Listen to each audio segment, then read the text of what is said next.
Good morning. This is Susan, and this is Susan's Ramblings. Today I am working on several different things.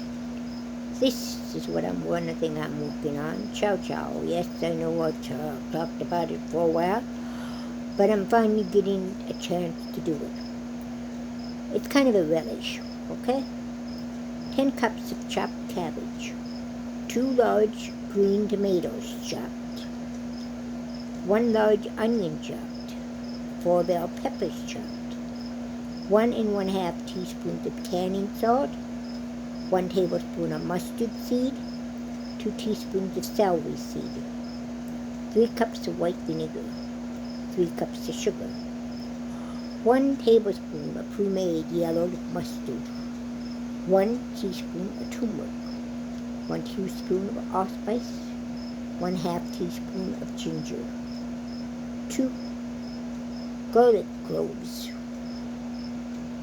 not 2 cups, 2 garlic cloves minced, or 1 teaspoon of garlic powder. Grated zucchini or yellow squash is optional. Fresh corn is optional. Jalapenos are optional. Okay, I'll always anything to this to make it work. Combine chopped cabbage, the green tomatoes, onions, bell peppers in a large bowl and mix well. Add your canning salt and mix it into the veggies. Refrigerate overnight. In the morning, place a Dutch oven on a medium heat. Place mustard seeds and celery seeds in the Dutch oven. Toast, stirring constantly for 1 minute. Pour your vinegar into the pan. Turn the stove to medium-high. Add your spices, your garlic and mustard, and sugar. Add red chili peppers if wanted spicy.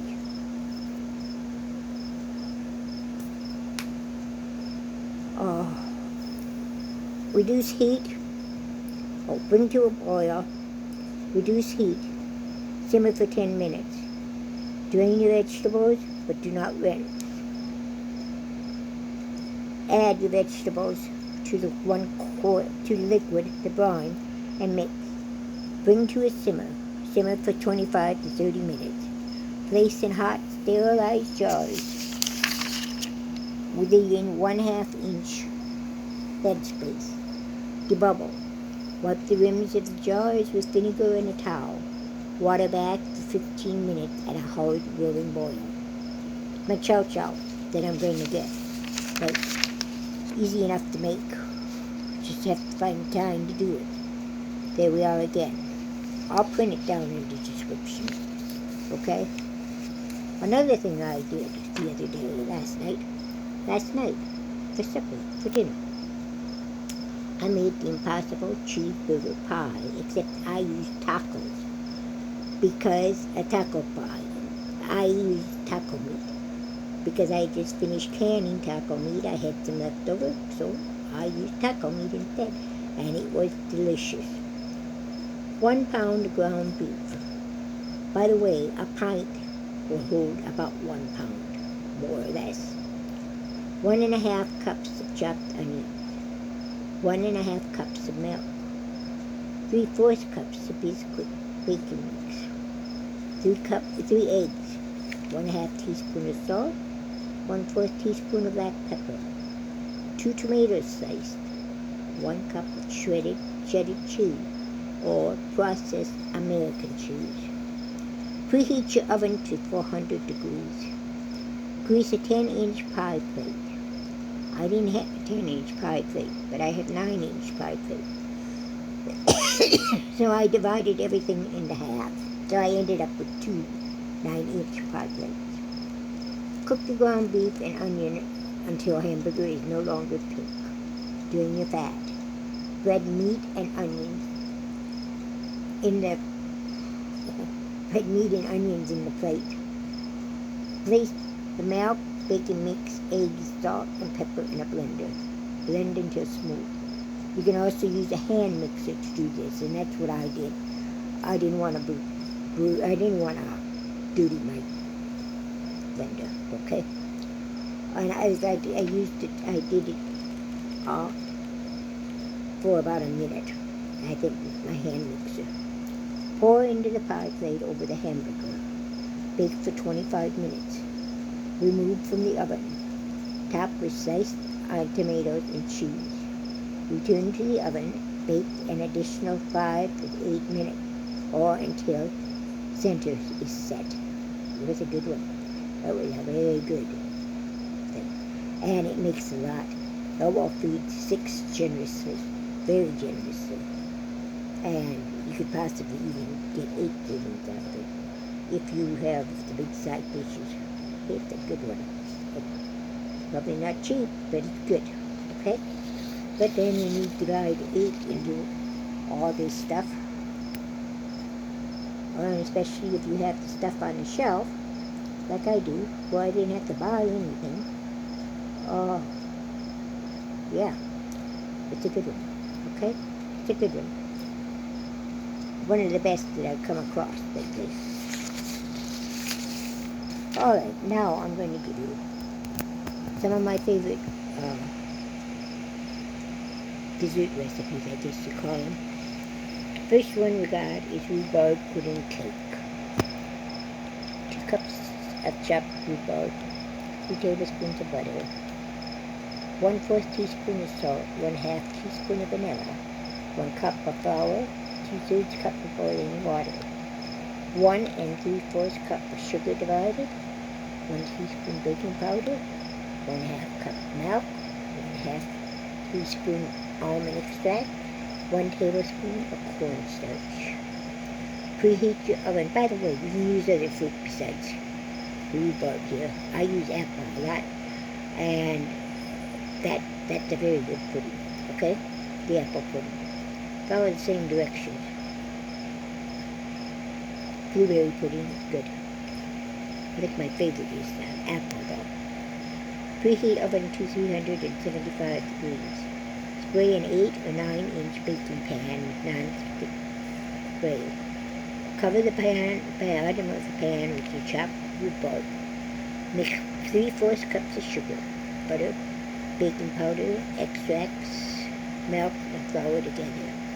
Add more milk if the batter is too thick. Pour the batter over the rhubarb. Mix 1 cup of sugar with the cornstarch. Sprinkle over the batter. Pour boiling water over all.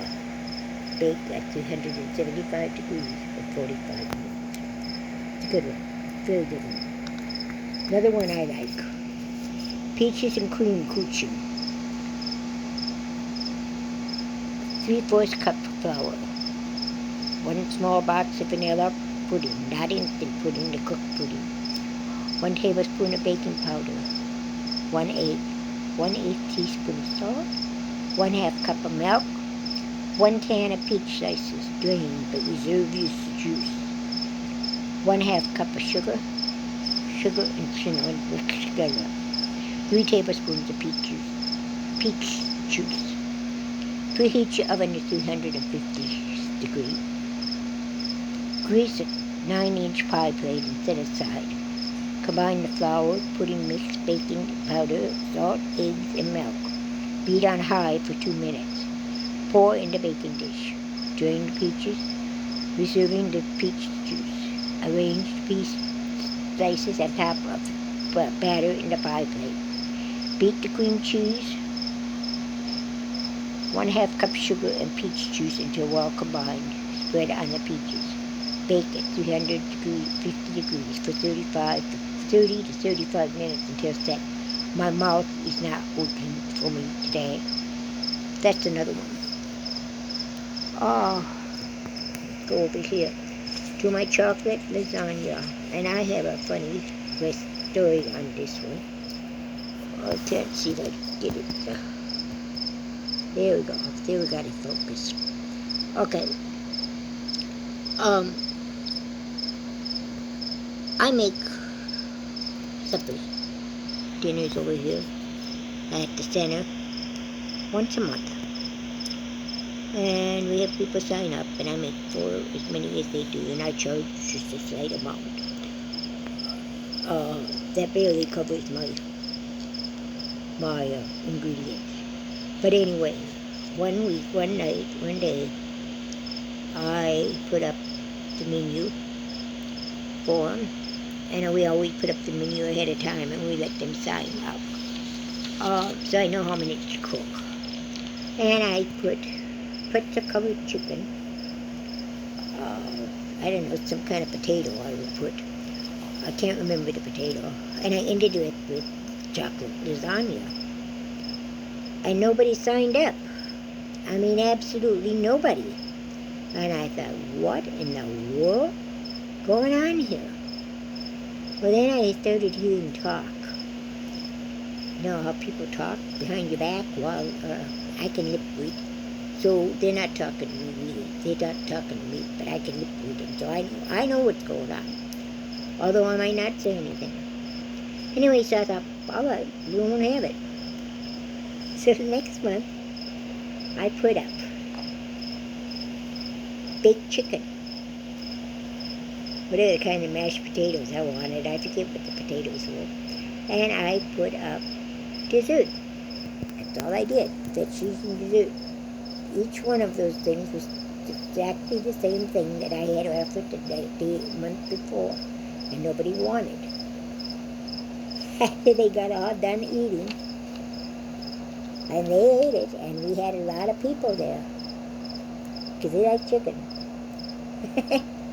After they got done eating, I told them that they were eating what I had listed last month.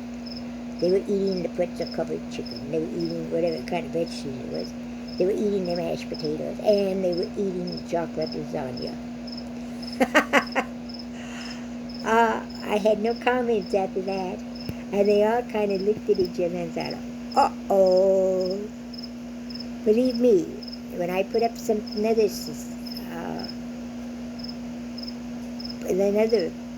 supper list,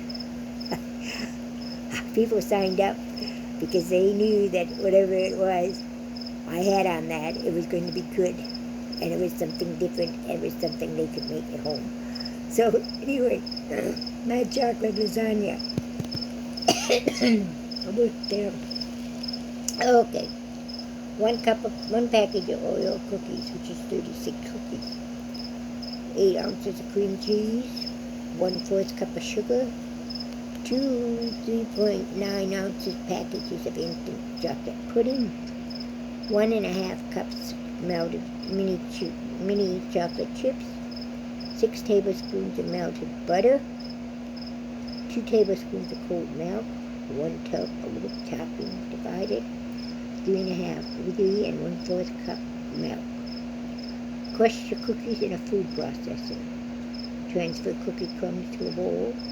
Add the melted butter to the crumbs and mix until well combined. Press the crumb mixture into a 9 by 13 inch pan. Refrigerate. Beat the cream cheese until light and fluffy. Mix in the 2 tablespoons of milk and sugar. Mix well. Fold in 1 and 1/4 cups of whipped topping. Spread the cream cheese mixture over the cookie crumb. Crust. Refrigerate. In a bowl, combine the chocolate pudding with the 3.5 cups of cold milk. Whisk until the pudding begins to thicken. Using a spatula, spread the pudding over the cream cheese layer. Allow the rest at least 5 minutes, so the pudding will firm up. Spread remaining whipped topping on pudding layer. Sprinkle with mini chocolate chips. Refrigerate at least 4 hours before serving, or place in the freezer for 1 cup of serving. I have one last one I want to share with you, if I can find it right away real quick.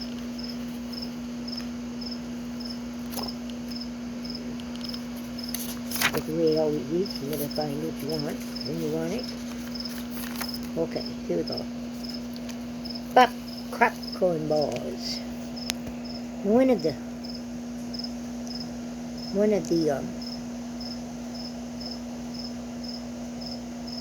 on one of the channels that I follow, they were talking about Reese's peanut butter cups. and how they might be in short supply over for Halloween.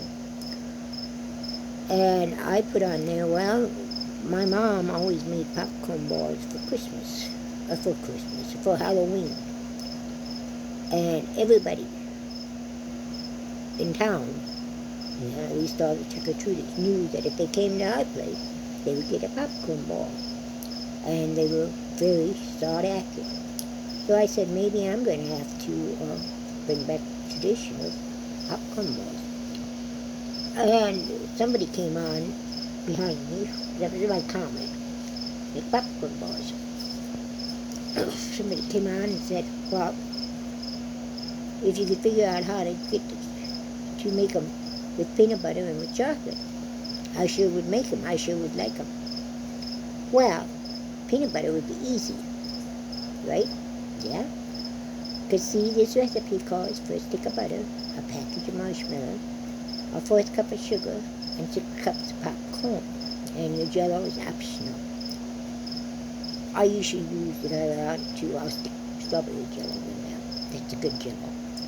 But this one, talking about popcorn balls and peanut butter and chocolate. And I said, well, I can add chocolate and peanut butter with that. Because, look, I just add the peanut butter to the melted marshmallows. That's easy enough. So I have peanut butter popcorn balls. As for the chocolate, I wondered if I couldn't dip them in melted chocolate or melted almond bulk. So we'd have our chocolate.